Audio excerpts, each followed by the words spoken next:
Welcome to Pediatric Case Review. Today's lecture is a comprehensive case-based review of peritonsillar and retropharyngeal abscess for general pediatricians. These deep neck space infections are important to recognize early because delayed diagnosis can lead to airway compromise, septic complications, and even life-threatening outcomes. We will walk through 10 carefully designed clinical scenarios, covering clinical presentation, physical examination findings, anatomy and pathophysiology, diagnostic workup, differential diagnosis, management strategies, complications, and long-term prevention. Let us begin. Question 1. Clinical presentation. A 15-year-old male presents with severe sore throat, fever, and a hot potato voice. He has difficulty swallowing and significant drooling. On examination, there is unilateral swelling of the soft palate. Which finding most strongly suggests a peritonsillar abscess over simple pharyngitis? Option A, uvular deviation to the contralateral side. Option B, presence of tonsillar exudates. Option C, bilateral cervical lymphadenopathy. Option D, history of recurrent streptococcal pharyngitis. The correct answer is option A, uvular deviation to the contralateral side. Uvular deviation occurs because of the mass effect of pus accumulating in the peritonsillar space, which pushes the uvula away from the affected side. The hot potato voice, also called dysphonia, together with drooling, are classic signs of airway or swallowing interference. Unlike simple pharyngitis, which is typically bilateral with diffuse erythema, peritonsillar abscess is almost always unilateral and involves the soft palate. Early recognition is vital to prevent airway obstruction and to stop the infection from spreading into deeper neck spaces, such as the parapharyngeal or retropharyngeal areas. Question 2.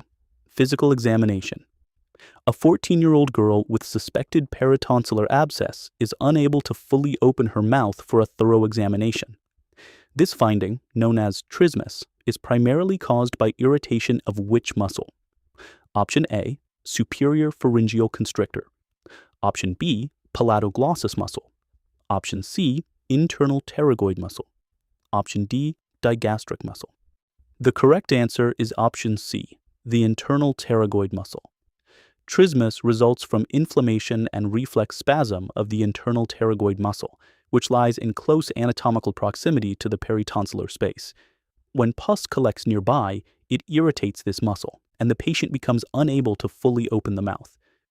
Trismus is a hallmark sign that helps differentiate peritonsillar abscess from peritonsillar cellulitis, where mouth opening is usually preserved. Severe trismus may make oral examination impossible and necessitate computed tomography imaging for diagnosis.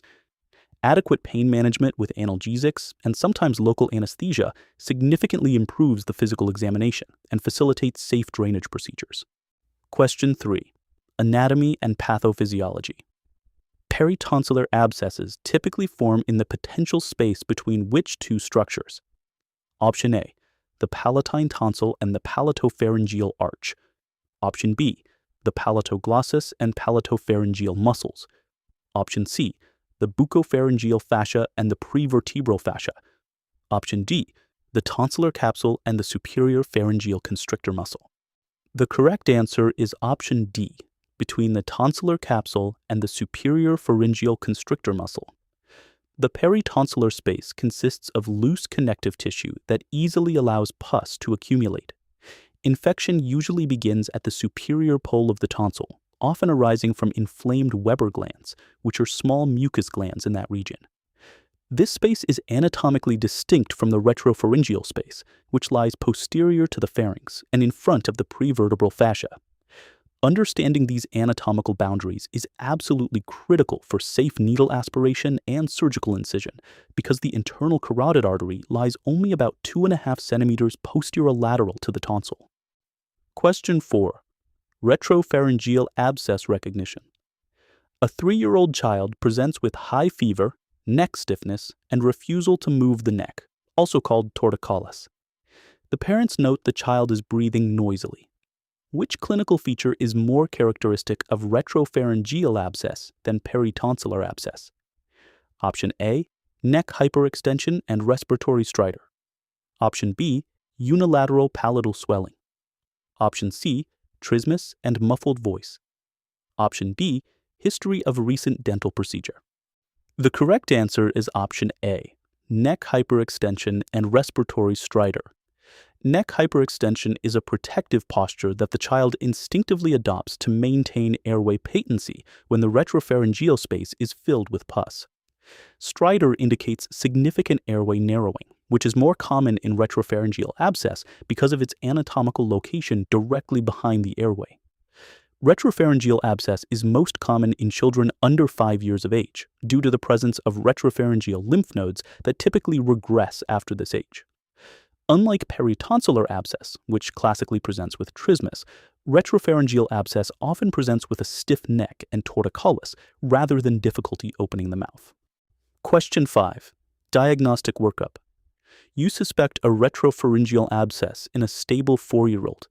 What is the most appropriate initial imaging modality to screen for this condition? Option A, contrast-enhanced computed tomography of the neck. Option B, lateral neck radiograph and extension. Option C, bedside ultrasound of the oropharynx. Option D, anteroposterior chest X-ray. The correct answer is option B, lateral neck radiograph in extension. The lateral neck X-ray is a quick, low-radiation screening tool used to detect retropharyngeal soft tissue thickening. Key measurements to remember. The prevertebral space should be less than 7 mm at the level of C2 and less than 14 mm at the level of C6 in children. The films must be taken during inspiration and with the neck in extension to avoid false positives caused by flexion or expiration. While the lateral X-ray is the appropriate initial screening test, contrast-enhanced computed tomography remains the gold standard for definitive diagnosis, abscess localization, and surgical planning. Question 6. Differential diagnosis. A 5-year-old presents with acute onset of high fever, drooling, and tripod positioning.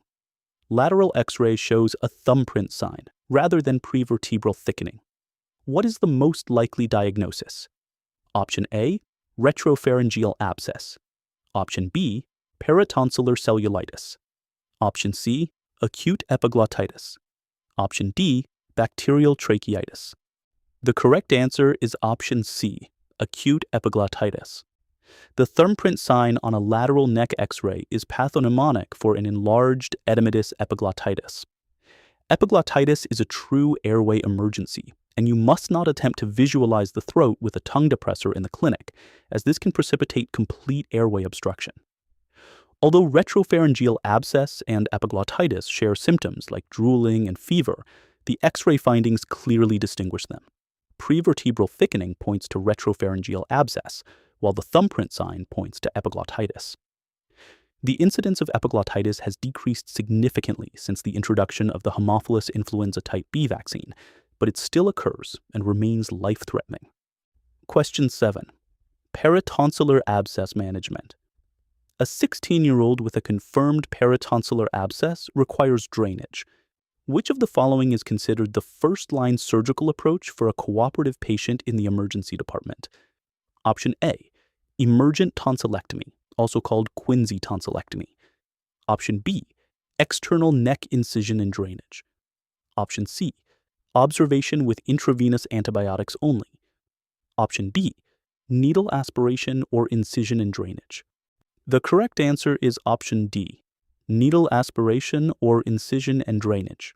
Both needle aspiration and incision and drainage are equally effective first-line treatments for draining a peritonsillar abscess. Local anesthesia, using a topical spray combined with a lidocaine injection, is typically sufficient for cooperative adolescents. Empiric antibiotics must cover group A streptococcus, staphylococcus aureus, and oral anaerobes. Common choices include clindamycin or ampicillin sulbactam. Following successful drainage, the recurrence rate is approximately 10 to 15%. Quinsy tonsillectomy is reserved for patients who fail medical management or have complicated presentations. Question 8. Retropharyngeal abscess management. A 3-year-old is diagnosed with a small retropharyngeal phlegmon with no clear abscess cavity on computed tomography. He is clinically stable with no airway distress. What is the most appropriate next step? Option A, immediate surgical drainage in the operating room. Option B, 24 to 48 hour trial of intravenous antibiotics and close monitoring.